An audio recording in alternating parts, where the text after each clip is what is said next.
என் அன்பார்ந்த முதற்கண் வணக்கங்கள்.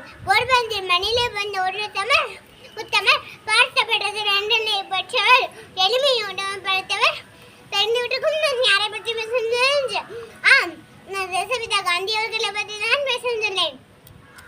மகாத்மா காந்தி 1869ஆம் ஆண்டு அக்டோபர் 2ஆம் நாள் உத்தரத்தில் உள்ள போர்பந்தரில் பிறந்தார். அவருடைய தந்தையார் பெயர் கரம்சந்த் காந்தி, அவருடைய தாயார் பெயர் புட்டில்பாய், அவருடைய முழு பெயர் மோகன்தாஸ் கரம்சந்த் காந்தி என்பது ஆகும். அவருடைய முழு பெயர் அவருடைய மனைவி பெயர் கஸ்தூரிபாய் காந்தி. அவரை அன்புடன் பாபுஜி அழைப்பார்கள். அவருக்கு மகாத்மா